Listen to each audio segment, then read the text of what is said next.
and this can be a game changer for people. It's a game changer for teachers. It's a game changer for parents and for the child. And suddenly we go from a child being labeled as misbehaving or willfully bad to parents in tears realizing they don't have a bad child. They have a child whose brain just can't take in information. Embark on a captivating journey into the intriguing world of human consciousness with Douglas James Cottrell, PhD. Douglas and our diverse range of guests delve deep into the mind, illuminating our limitless potential. Engage in profound dialogues that pave the way for personal growth and uncover the hidden power of your consciousness. Your journey towards personal growth continues here. Now, here is Douglas. Welcome, everyone, to another episode in the Douglas James Cottrell Show. Today, I have a wonderful guest with me. Dr. Connie McReynolds is here today, and we're going to talk about that ADHD situation we've all heard about. We have the foremost expert in the field who's going to give us some insights into what this is all about. And for those poor children and people who have this situation going in their life, some solutions as to how to deal with it and also what it's all about.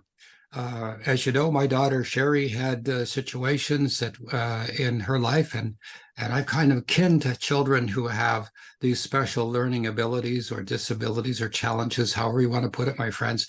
But today, Dr. Connie is here today to tell us all about it. So welcome to the show, Dr. Connie. It's great to have you here. I'm reading your press material and your book, which is an amazing book as far as I'm concerned, and everybody should go out and buy it, and we'll talk a little bit more about how to do that. How did you get started in this amazing research and coming to this understanding? And I'm going to let you explain that to the audience. When I read your the information about this, I was gobsmacked. It was earth-shattering, and I'm not trying to overdo it, but I was really impressed. So tell us about how, first of all, who you are and how you got to where you are. Well, first of all, thank you so much for inviting me to be here today. It's such an honor to be with you and to share this information, which is really why I wrote the book. But it all started many, many decades ago. My mother taught second grade for 32 years in the same classroom. And I kind of joke that I grew up in second grade. I watched as she helped children who were struggling to learn. One little boy couldn't learn how to read, and she took a special interest in him. And over the summer, at her own expense and time, took him to a university center. And interestingly, was diagnosed with dyslexia. So something at the time that wasn't very well understood. And through the support that she received through that university teaching center, they were able to help resolve that little boy's problems. And he went on and had a great life. Interestingly, I think that stuck with me more than I really realized until I started writing the book. And in between all of those years, I was a rehabilitation counselor. So I had a very deep interest in helping people. And I wasn't particularly akin to a lot of the diagnoses that I saw my clients coming in with, because I early on discovered in my career some 30 years ago that the diagnosis really didn't tell me very much about the person. As I started to get to know the person, I realized people could come in with the same diagnosis, but they were individuals. They had maybe some similar symptoms, but they were unique in how it was happening in their life. And through that work, then I became interested in obtaining my doctorate. So I went to the University of Wisconsin-Madison almost 30 years ago to get my degree in rehabilitation psychology. So that was a field that crossed both parts of my path. I was always interested in psychology, but I liked the rehabilitation psychology piece because it brought a completely different field to the process. And I taught in that field for 25 years. And part of my teaching, part of my learning and my teaching that I imparted is that you can have a lot of diagnoses, but as I had discovered early on in my career, it didn't tell much about the person. And so I would teach, okay, here's the abnormal psychology. Now here's the rehab psychology. Here's what you're really going to do. Because I wanted solutions for people. I didn't want to just leave with labels. And fast forward that in my career at the university in Southern California, I was brought in, was given a wonderful opportunity to build an institute within that institute evolved this program called Neurofeedback, which we'll talk a lot more about. But really, it was the process of uncovering a deeper truth about what was really happening with children with ADHD. And that's what I want the world to know. So thank you again for having me here today. Well, it's a pleasure to have you here.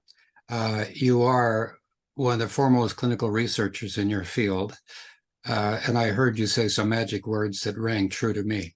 First of all, diagnosis is, let's say, an educated guess as to what's going on. Second, labeling. When people are given a label, when they go to the next therapist, physician, the label sticks, and already before the person comes in the door, basically they're sunk. You know, that's the way you are. Sorry, we can't do anything with it. Go home and live with this situation. In my career, when my daughter had difficulties, we faced that several times, and we ultimately put her into an institution, to my great regret looking back. But at the time, all the authorities did the right thing as far as they thought, and a young couple, my wife, dear wife Karen, who's passed on now, and myself, we could get on with our lives. We bought that story. But then we ran into some people who taught us otherwise, that there are alternatives. And so listening to you, and I could see, like, you know, you're getting your degree and all those things a few years ago probably seems like yesterday, you know. But you had the insight, the intuition, the intellect, the curiosity to look at people as individuals. And there must be something more. And I was fascinated to see that you came up with this idea that people with this ADHD, my dyslexia is showing up a little, that their brain is wired wrong. They don't learn the same way, or there's some misdirection of thinking. How did you come up with that marvelous, wonderful discovery? Well, I tell you, it was just a process. It was something that I didn't even know existed myself. What was happening at the beginning of my clinics 15 years ago is that children were showing up and parents had a very similar story. Regardless of kind of any of the other factors, socioeconomic, it didn't matter. The same story was coming up, which is, we've had my child on medication, it hasn't worked, or we've been on medications and the side effects are we can't live with, or my child is refusing to take the medication. Or the other story, the behavioral interventions, nothing is working. He's misbehaving. He's in trouble all the time. Or the other piece was, we don't want to go down the medication route. But it was the first group where the medications weren't working and the traditional behavioral interventions, these things were not yielding the outcomes that were promised to parents and to teachers. It wasn't working. And so curiosity kicked in. It's like, well, what is going on here? Why are these traditional approaches not doing what we've been told for decades is going to help solve the problem for these children? And so, again, just kind of as processes unrolled, I was so fortunate. A colleague of mine was using the neurofeedback, which we'll talk more about later, came to me. He was in the same department that I was in the College of Education at this university. And he said, you know, I think you really need to look into this. We're finding some results in helping children with learning difficulties being able to learn how to read better. And of course, that ticked a bell in my mind because, Right. you know, right back to second grade. It's like, okay, what's going on here? So I actually created a pilot project for a year where we worked with children and we worked with veterans who had PTSD. And that's another thing we can talk about. But it was an uncovery process, a discovery, an uncovering, and just a revealing that this assessment that we happen to use that was tied to this particular neurofeedback process, it looks at 37 areas of auditory and visual processing, and I get this information in 20 minutes. It Wow. generates a 15-page report. And so for 5 years, I was looking at these reports day in and day out, We were doing our interventions, retesting at the midpoint, retesting at the end, and the evidence was supporting this was working. And parents were reporting things were changing at home and at school, which to me is far more important than what an assessment may say. I It's like, agree. That's hard. That's hard evidence. Those are hard facts. they are. It's like, okay. And one parent early on, she came to me, we'd been working with her son, and she said, I'm not really sure that this has really done anything for my son. And I'm thinking, oh my gosh, our data show that there are some changes here. And then a week later, she came back and she said, I stand corrected. So what happened? And she said, I went to a family reunion and everyone wanted to know what I had done to my son because he was so much better behaved. So he was improving and she didn't even notice it. Wow. Yeah, so it was great. So she stood in my office for a while and we chatted. She said, thank you. She said, it must have just been a subtle process to where, she kind of forgot what it was like, but the relatives had not. So, so I always listen, hung on to that one those because I thought it was great. It makes, was just great. makes my heart feel good when you say that. Again, because people have this misconception that that's the way it's going to be. Your child is going to be on medication for the rest of his or her life. I'm sorry, we can't do anything about it. Go live with it. I get the hair in the back of my neck stands up when I hear that because that's just intellectually lazy. You went ahead and you proved a point and you had results. How did you do that exactly? How did you get those results? Well, it's through this particular assessment that we were using. And I'll be honest, for the first 5 years, I really was looking at this. I was trusting it because I saw the data and then I hear the stories. Just one cute little story about this one little boy, a 9-year-old, early on. His parents were bringing him, and we've been working with him for a little while. And he walks in, he's a little downtrodden that day. And I looked at him and I said, well, what's going on? And he said, he said,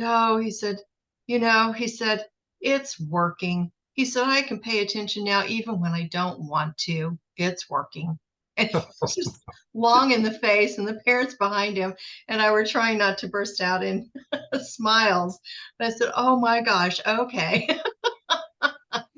So what then eventually happened is I started realizing there was something to these auditory and visual processing problems, because it seemed to me like children were coming in diagnosed with a long litany of various types of conditions, from intermittent explosive disorder, oppositional defiant disorder, autism, Tourette's syndrome, and the list just went on. Oh my gosh. It went on and on and on. And I started running this assessment on everyone who came in, regardless of why they walked in the door. And what I was uncovering is that underneath all of these labels, these massive labels, underneath all of that, in about 85 to 90% of the cases, people had these existing auditory and visual processing problems that no one had accurately identified or described to the people. And when this assessment's run, and I go over the assessment results, they will sit there stunned. Some parents tear up. I've even had adults tear up when they've learned what they've been struggling with for years. Wow. And then I became really curious. It's like, well, who else has written about this? Because there has to be someone else who's got this out there. This is amazing information. Why, am I not finding it? So I went on a 2-year hunt for anyone who was writing anything on this in the literature back in those days. That was a decade ago. And there were some. I think the audience and I are ahead of you. You were that first person. Not anybody else had done something. Am I right? Yes. Congratulations. I am so proud to have you here on the show talking about this. Again, people, for whatever the physicians were before, they gave it their best guess and they just kept adding labels to labels to labels. And you actually knuckled down and discovered the gold to solving these people's problems. And I just see the people crying, oh my God, finally somebody understands me. Somebody can tell me. I'm going to let you finish that thought because I just wanted to jump in and say that, you're the person, you're number one. And right here on my show, we're talking about this, which is an issue very close to my heart, children with special needs or challenges. And to have you do that, I would say you were divinely guided almost to get to there. Your curiosity, your intuition, your spiritual influences all leading you to do this. And then you had the wherewithal to go and try to find out if anybody else was doing it. Nope, you're it. So listen. Well, it really was baffling to me that no one, and I just kept looking because I kept thinking, how it's could so this obvious, be? right? It's so obvious. Yes, Somebody has to do that. someone has to have written about this, figured this out, looked at this, and literally after 2 years, I was working on a manuscript, and I thought, I am not going to put anything out here if I'm not quoting someone else who's already been out here. I'm not going down that road as an academic. It's not going to happen. No So, plagiarism, right? yes, it was like, no, this is not going to happen.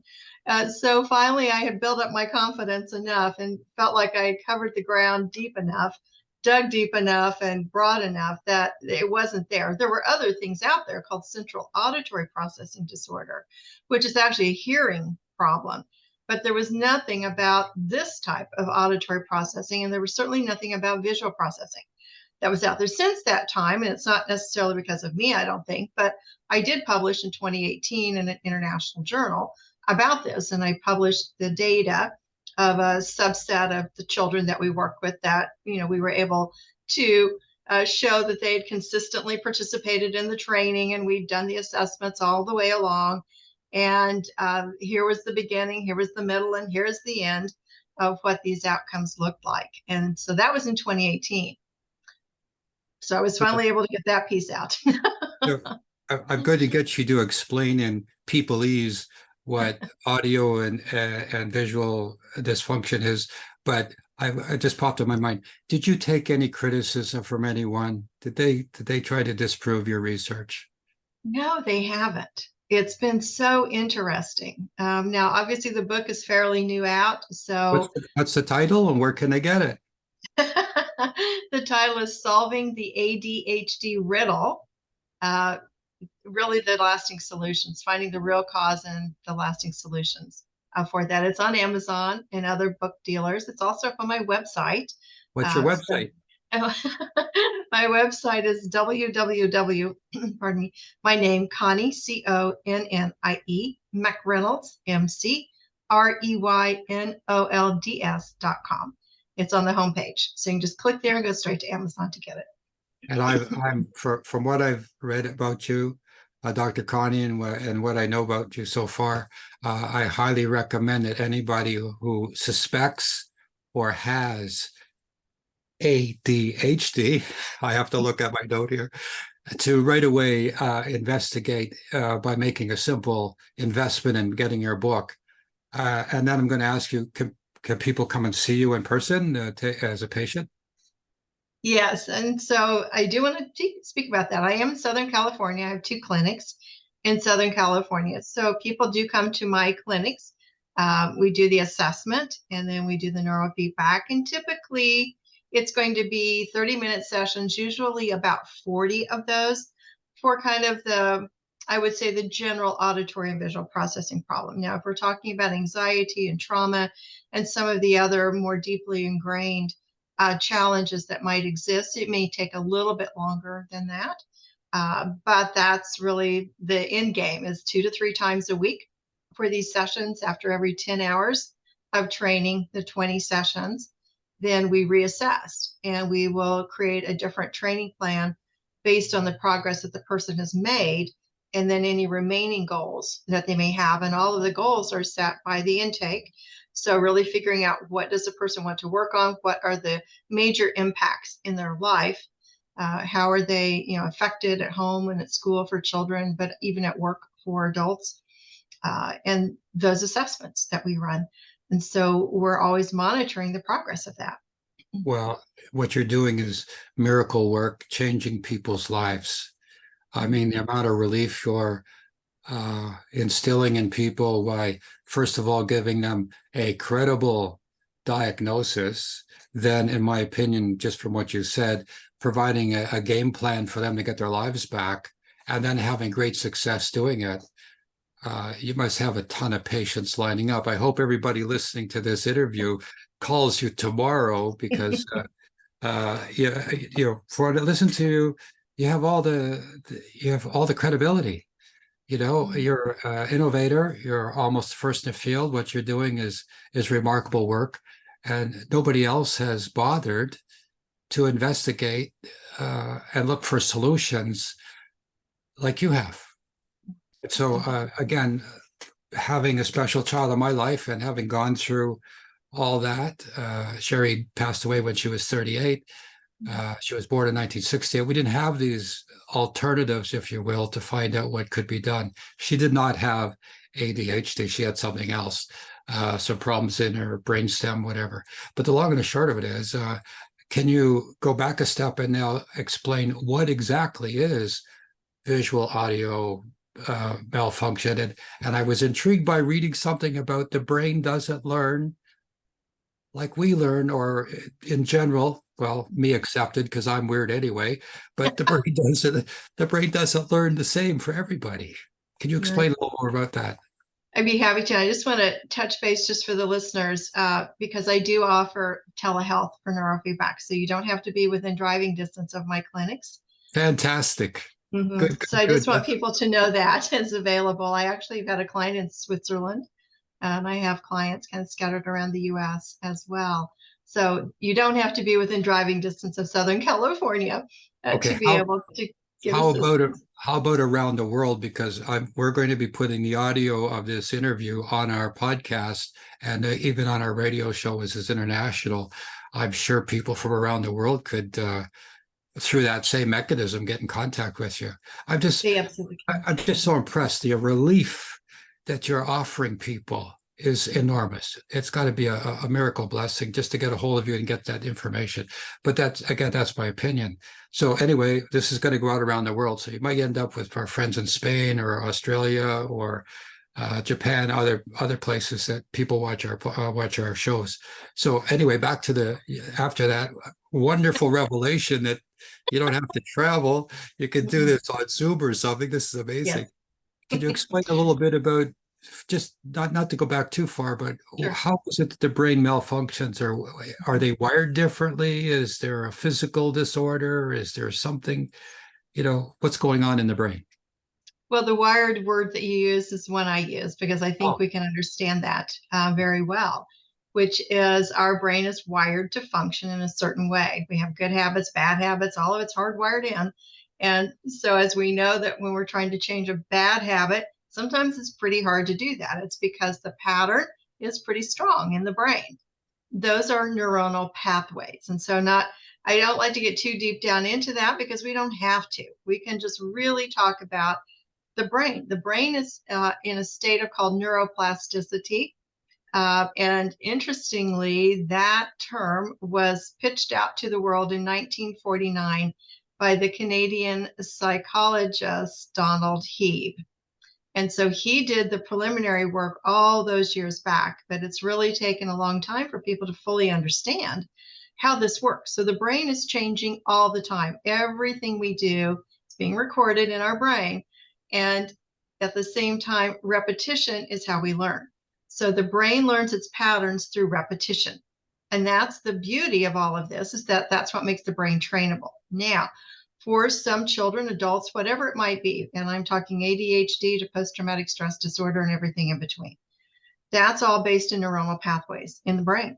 So sometimes for children who have auditory and visual processing problems, they can look like they have all kinds of other things going on because the neuronal pathways in the brain are not strong enough across these 37 areas that we look at.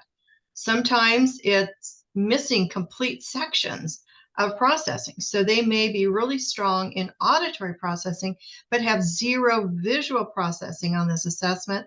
They can flip it as well.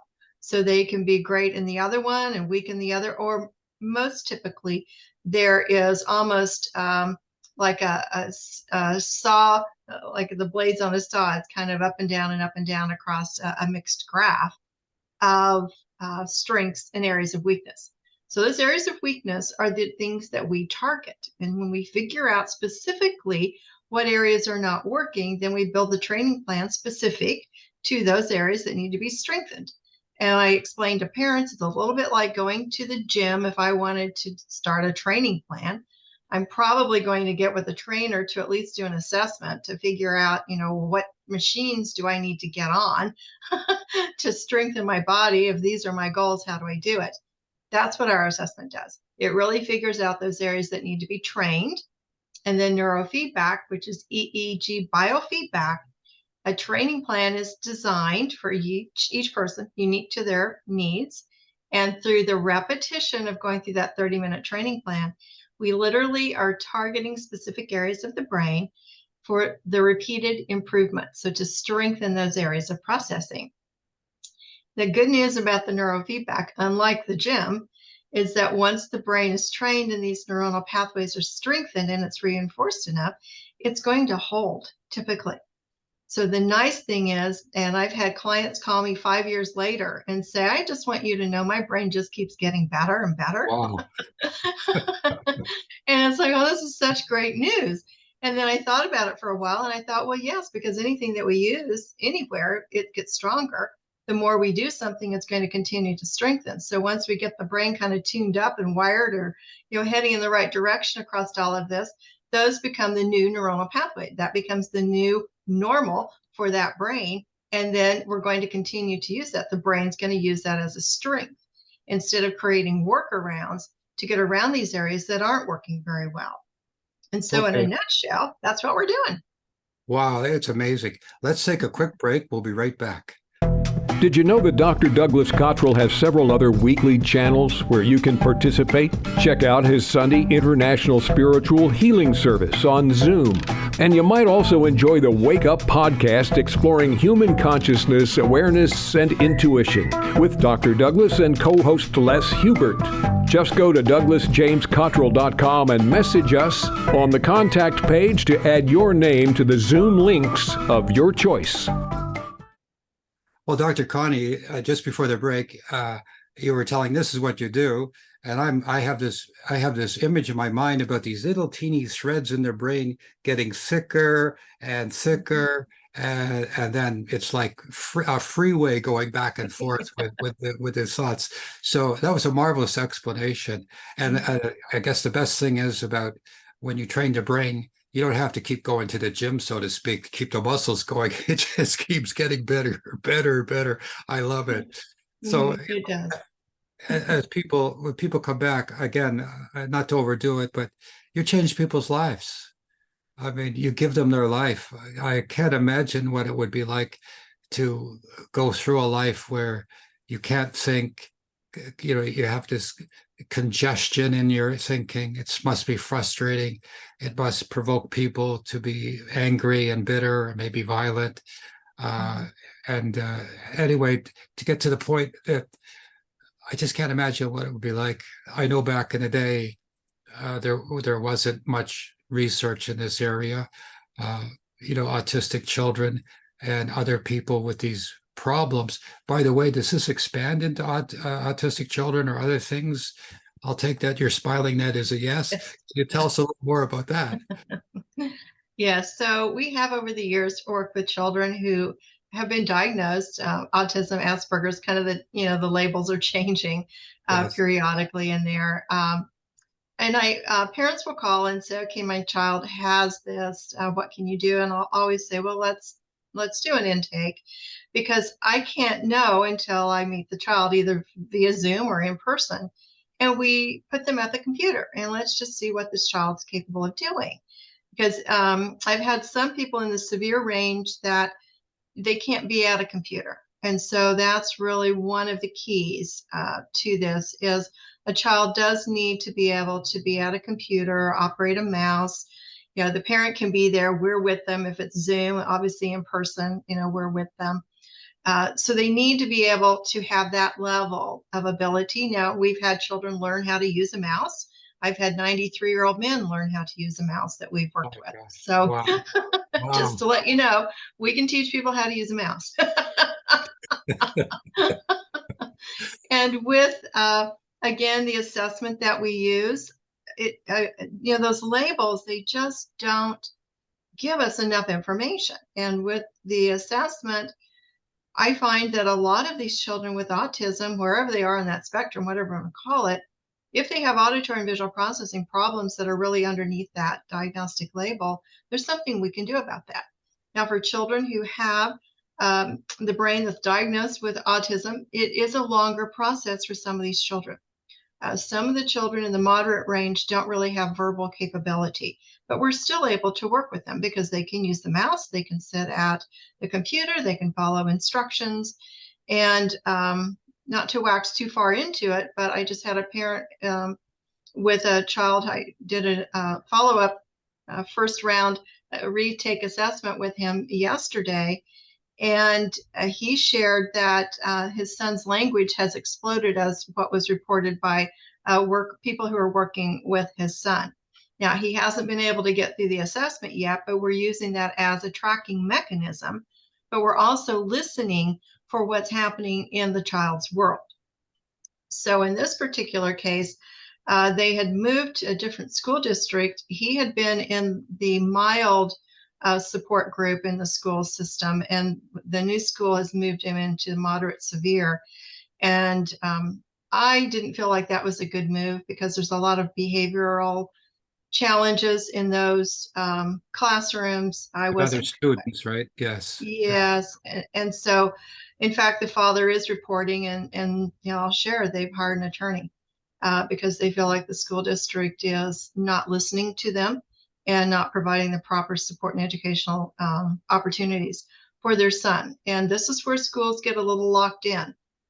They get a little rigid in their approach sometimes. I know they're trying to do the right thing. They have a lot to manage, but it isn't always, their decisions shouldn't be the last decision. So the parents should have influence in that as well. So we're I going to agree. continue with that, with children with autism.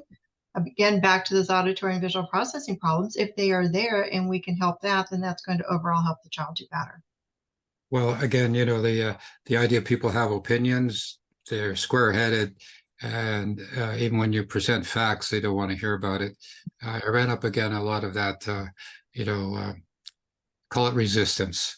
And to those parents, I'm sorry to hear that they're meeting such things. You would think educational places or everybody would be, as I expected, hey, we've come up with this, chiropractic solution for my daughter's neck, and everybody would jump on it. No, that was why I asked you before if you were criticized, because I was severely criticized for looking for alternatives. My daughter was medicated and was patient managed, if you will, in the institution, which meant she was on a living, I don't want to say hell, but she was in a very difficult, nightmarish existence. So varying degrees of breaking down barriers and prejudice. This is kind of my job, working with different professionals and getting them to work through their minds, just like you are. And I'm intrigued, really, listening very carefully to what you're saying, how you somehow were putting this together in your head as you were going through the research and developing stages and figuring out that, hey, there can be something done here. Mm-hmm. And then you had that revelation time. Can you remember the first time when you said, "Oh my God, I got it"? Can you? Was there such a revelation point? Well, it was astonishment, I will say. That's I'll why, accept that. it was, it just kept looking at it and looking at it and looking at it and thinking, is this really what we're dealing with? Because if it is, there's something we can do about this. And this can be a game changer for people. It's a game changer for teachers. It's a game changer for parents and for the child. And suddenly we go from a child being labeled as misbehaving or willfully bad to parents in tears realizing they don't have a bad child. They have a child whose brain just can't take in information. And if you have auditory processing problems, it does not matter how many times you tell the child to go pick up their shoes and put them away. If that child can't remember what you're telling them to do, you can tell them 10 times or 100 times, and all that's going to happen is the same thing over and over. The child's going to forget what you've told them. Isn't that the definition of insanity? It is. And I think we've been living in it for a very long time with these kids. And so my true mission is to get this out so that people know there is something different. We don't have to keep making the same mistakes with generation after generation of child that comes along. We have some solutions. It's a non-invasive process, which means there's nothing being done to the child's brain. The child is just learning how to empower his or her own brain through brain training exercises, and that builds self-confidence. It improves the self-image in the child. It gets rid of a lot of that negative self-talk that these children employ very, very early on. Because in the classroom in elementary school, they're already judging themselves against their peers. And Right. if they see their peers being able to follow something that someone's saying and they don't have any idea what's going on, they immediately go to the place where I must not be very smart. Yeah. And they will use words such as I must be stupid. They will use these words. The parents hear it and there's heartbreak, of course, but that's the only place people have gone in the past is, well, if I can't do this, I must not be very smart. This has nothing to do with intelligence. This has everything to do with processing, and processing we can work on and tackle. And then what happens is once these children's brains are working better, and guess what? They're scoring better on IQ tests, they're doing better on the state school exams, they're doing better in their classroom because now they can understand what the instructions are. They can follow along, they can perhaps visually process things better. So we're changing up the whole process of this child's life in the academic world and at home. It occurs to me it's common sense. Uh, Going back to the point of birth, uh, the fetus develops to a point where it's now time for the birth to occur. The birth occurs, and the body is still developing. And it takes a long time for that baby to develop skills in its brain and coordinating, and getting the body's nervous system to function. And it occurs to me that maybe somewhere along the line, something just stopped the development of these pathways in the brain. And maybe a weak point, maybe there was some, cold disease, whatever, but it arrested the growth in the brain. And what I'm hearing you say is that you can target this, and by whatever this manipulation, programming, patterning, if you will, repetitious movements, that the child strengthens those passageways. The brain is growing, I would say, and it continues wherever it was arrested before. It's now relieved, and it's strengthening, growing, and creating new pathways. Would that be sort of something that you would agree with? Yes, absolutely. That's the part of the neuroplasticity. And that's how the brain works, is that an old habit, if we want to change an old habit, we have to develop the new habit, or we have to strengthen the better habit. And so by strengthening the better habit, then actually what happens, and there are images of this, how scientists got these images, I don't know, but sometimes when I go out and do training, I'll take these images that show these neurons and synapses and these connections happening in the brain cells. And then it shows this thing called pruning, which means if we drop the bad habit long enough, that connection is going to go away. And so, Really? yes. And so we're actually able to see how this works in the brain. Again, how they got this, I have no idea. But it's fascinating for people to actually see these tendrils, kind of these axons and dendrites come together in these cells and make these connections, and then to see it prune away when it's going away. And so Wow. we just think of this as just enhancing, strengthening those neuronal pathways.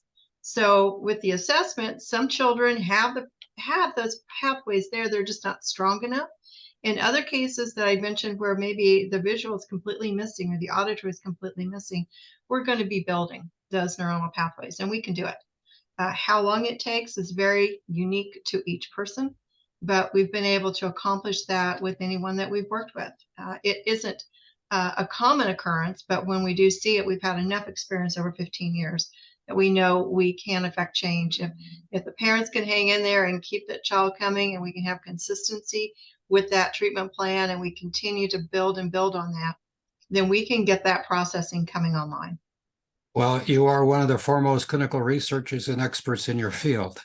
And anybody who has any suspicion that their child has uh, ADHD or any of the diagnoses that you've mentioned, I'm not going to repeat them.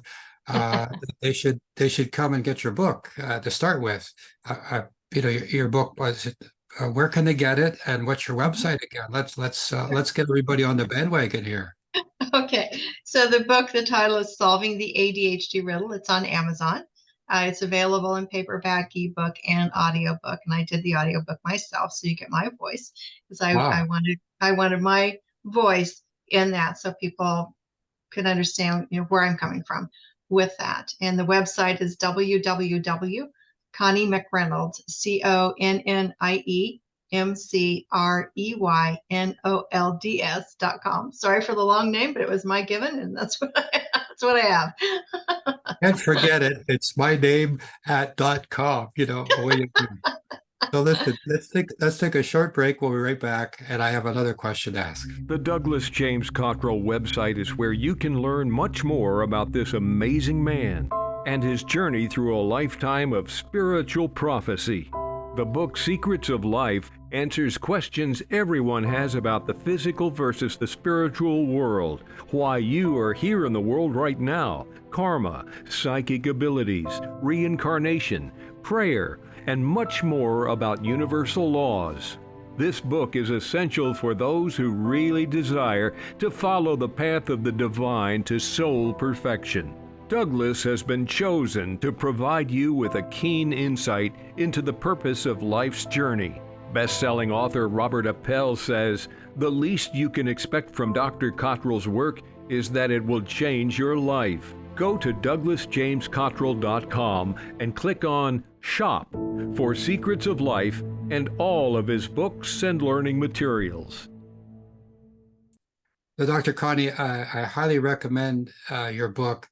Just as a parent who's had such a child in my life, I was able to get someone to give me alternatives that allowed my child to come out of an institution. She was in there from 2.5 until 6.5. And I regret every day that day my wife and I took her to this place. But it was part of the karma, if you will. It's part of the spiritual path. But because of her life, I'm doing what I'm doing today and have done what I do for the last 50 years. So in a playful way, I wanted to ask you if you could do this for people who have issues like children. What about people like me? Can you make me smarter if I was to go through the same program? You know what I mean? Like, I'm kind of holding my own, but if I wanted to be improved, is that possible? I'm just asking in a playful sort of way. It just popped in my head. So if you don't mind me Well, asking. yes, of course it's possible because our brain is changing. It's the neuroplasticity. So just so you know, I actually recently put a neurofeedback station clinic inside a retirement center here in Southern California to help. Really? Yes. You don't And say. Wow. so a couple of years ago, this is kind of one of those things that just happened. We didn't know it at the time, but I had a man call me. He said his 82-year-old mother was struggling with her memory. And did he think that I could help him? I had helped him with some pain management. Did he think I could help his mother? I said, well, let's get her in. Let's do some assessments. Let's kind of figure out what's going on. So we did that. And we had some shorter memory computer-based assessments that we ran. And yes, we found out that there was some room for improvement for her memory. There was some other things going on with auditory and visual. I was like, well, let's do this. So we did the 20 hours of training with her. And then one day she came back in just to kind of stop by and say hello. And she was smiling from ear to ear, and her son was looking a little coy as well. And I'm thinking, okay, what's going on here? So she started saying, well, she said, I didn't know this, but before I came in to see you, I'd seen my doctor, and I just went back for my 6-month checkup. And what he was assessing her for was dementia. She didn't know it. Oh my And gosh. so she went back after 6 months, and she took the same test that she'd taken 6 months earlier. And he looked at her, and she's telling the story. She said, he looked at me and he goes, okay, what have you been doing? And she goes, what are you talking about? And I'll tell it first person. And um, she said, well, why? I've been doing this thing called neurofeedback. And he said, well, whatever you're doing, keep doing it because you've just reversed this. You've improved your cognitive score on this test several points. And I'm going to tell you now that when you were here 6 months ago, I had been preparing for the last 6 months to tell you that you were in dementia. You were Wow. not. Now, Wow. Yeah. he didn't know she'd been coming for neurofeedback, and I didn't know that she was that close to being diagnosed with dementia. We had found memory problems, but I'm not a medical physician and I wasn't assessing her for dementia. I was assessing her for does she have some memory problems? And yes, indeed, she did. So I share that to let people know that there's always an opportunity. I have people in their 90s right now in this retirement center who we're working with. And, it's not going to be maybe the 20 hours, it's probably going to be a longer process, but the brain can still learn, it can still be rewired, it can be strengthened. And that's what these senior citizens are looking for. They want to improve what they have, they want to hang on to what they already have. They don't want this trajectory of a different future for themselves. So anyone can benefit from this. I think we actually train sports folks too to be on the other side of the equation. So we've worked with a Major League ball player to hone his game a little bit. We've worked with a gymnast who wanted to improve her attention and concentration and focus. And when she came back from her competition, she was wearing 5 medals when she walked in the door. And I was like, oh my gosh. Okay, beaming. Her smile was bigger than the 5 medals. It was brighter. So, there's just so much that can be done with the brain, and I think that's really the message here is we don't want to give up on this. We want to keep going, and we want to strengthen. And so, the intake is an hour and a half is all it takes of your time, and we do it via Zoom if you're not in Southern California. And we do the assessments the same as if you're sitting in my clinics, and I go over everything with you on Zoom, and we email you the results at the end of the assessment, and then people can make their decisions what they want to do. Wow. I was asking that in a playful way because my interest is exploring the unlimited human consciousness. Mhm. And that's what my show is all about, and what my interest has been, because I believe, again, from hard evidence, not just theory or belief in invisible things, but it was like this consciousness is enormous. And as I was just sort of asking about that, I don't have Alzheimer's, but I have sometimers. Sometimes I remember, sometimes I don't. So I think I might buy your book. Well, I just find it, at the end of the day, when a parent has said these things to us and reported these effects, it's like it mitigates any other challenge that there may have been that came across in the day. Because at the end of the day, if we really helped give a parent or a child or a teacher or anyone some hope that there can be a different future for themselves, and that's what this is about. This is You give about them really back, helping people, know that there's a different future they can hold for themselves. you give them back their life. Hmm. We You have, really, and not to yeah. be immodest about it. It's just the data, it's just the work, it's what's come through me. I didn't create the software, I didn't create the assessment, but I did figure out a little bit of a difference Well, with, it's like a path through the forest, right? Oh yeah, yeah. just take the path, go through the forest. So yeah, anybody can follow the path.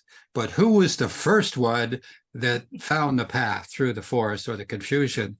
And not to flatter you or anything like that, but I admire people who are way showers, people who don't take no for an answer and are spurred by whatever spiritual, intellectual, intuitive, whatever pursuit they take, to say something can be done about this.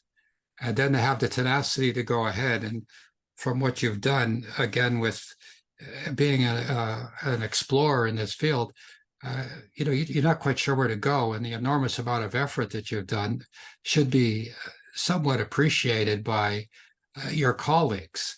So, with that note, have you sent your book to other colleagues, other areas in the medical profession? I'd love to hear what they had to say, because I keep hitting them over the head by saying there's more you can do. Don't just put the blinkers on and say this, this is what I do, and I don't. This is what I do. I do surgery. I don't do anything else. Go away. No, there's got to be more that you can, as a group of healers, come to a consensus, if you will. I'm not talking about a committee kind of making a diagnosis, but I'm talking about the overlap. And as I was listening to you, and images were going through my mind, we don't know much about the brain. We don't know much about consciousness. We think we do, but here you are in your life at this point in time, coming up with a brand new field of endeavor that can help babies, children who have, low self-esteem, who think they're stupid, who think nobody cares about them, and more importantly, the parents who love their kids so much and they don't know what to do.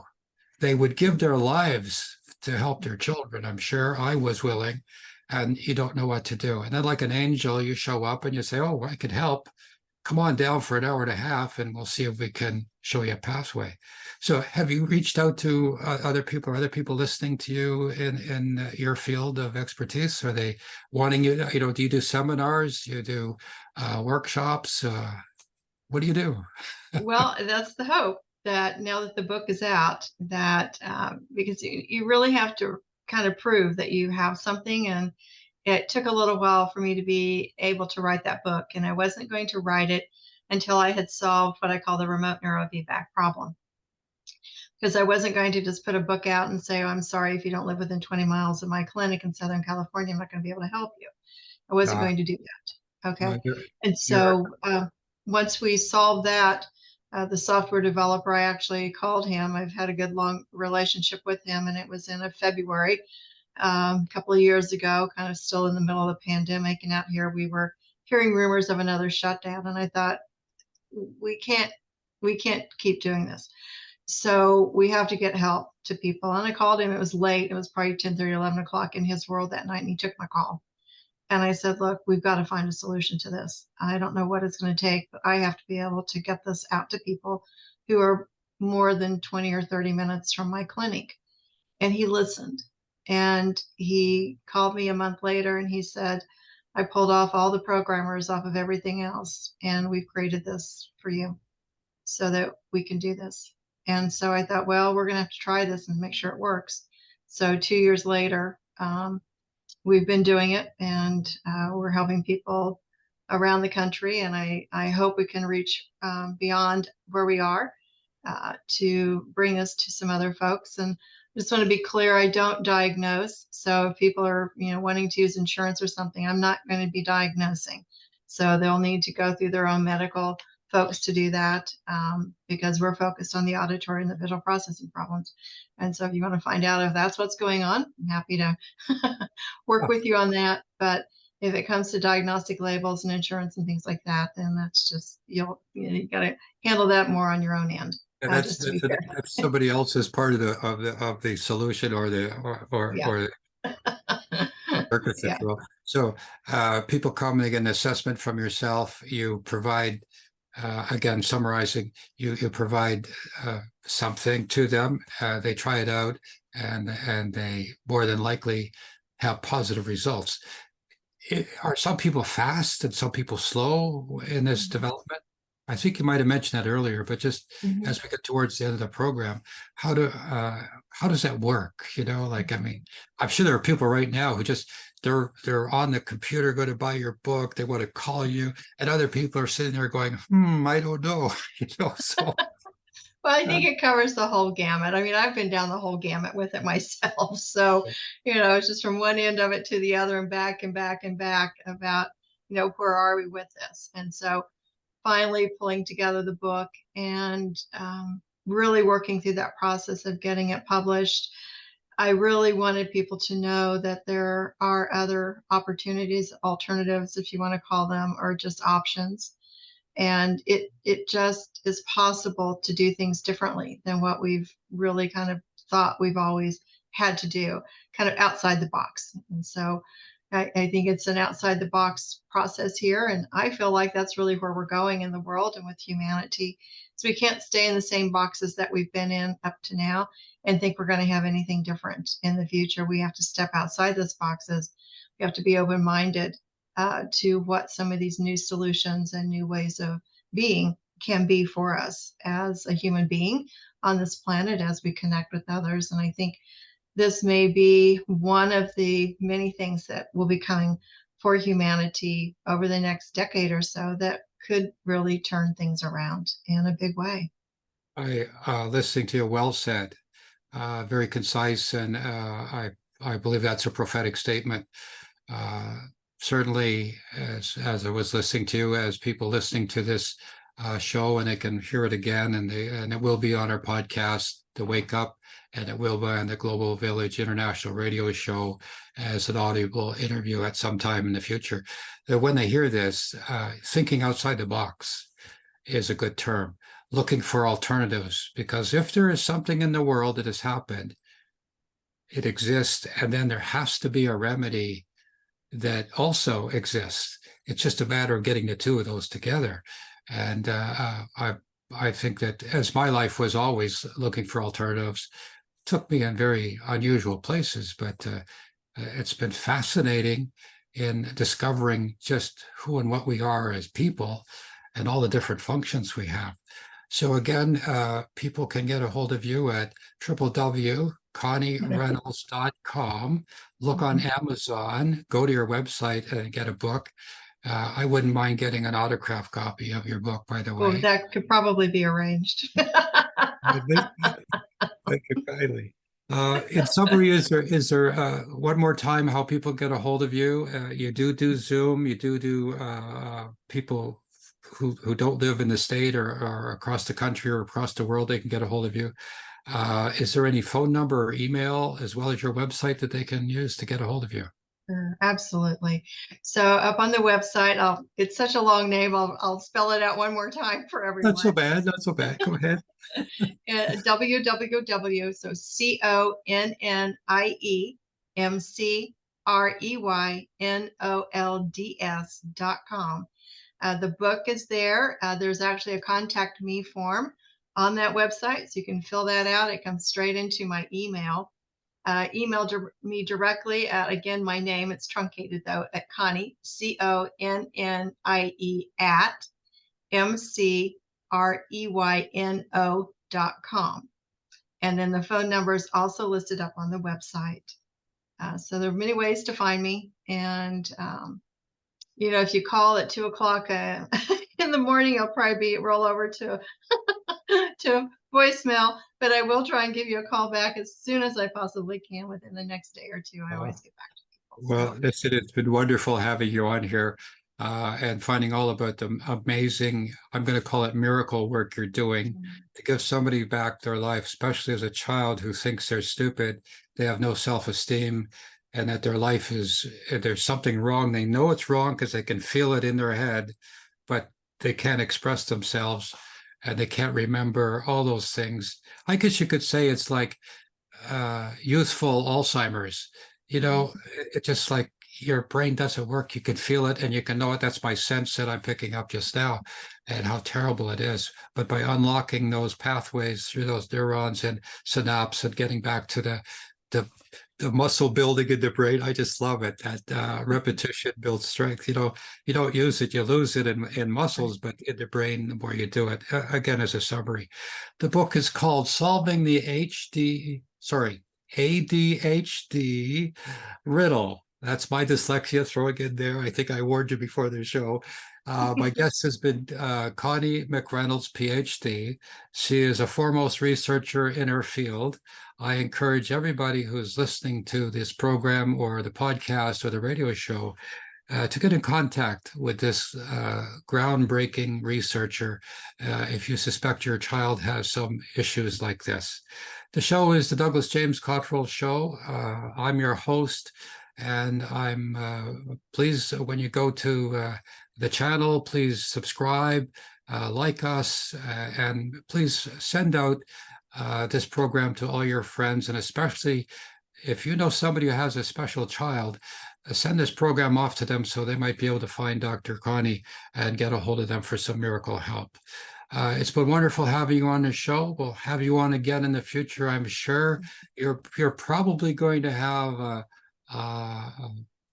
say more expensive therapies and research in the field as time goes on. I'm sure of it.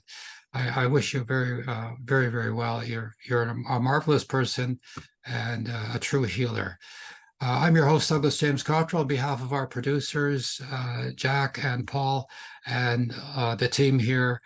We wish you peace and prosperity. Remember, although this show is going to end, the journey doesn't end here. Continue to look for alternatives, continue to look within, and may you have peace always. Until next time, God bless. Here on the program, Douglas speaks with fascinating guests who share their experiences and insights. We post new videos frequently, so be sure to check back often to see who's being featured next. For more information about Douglas and the guests, check out the links in the description below. And please make sure to subscribe by hitting the subscribe button so you won't miss a single episode. It also helps boost the signal and spread the word about the show. And feel free to add your comments below. Your feedback, comments, and suggestions are what help us. And thanks for visiting.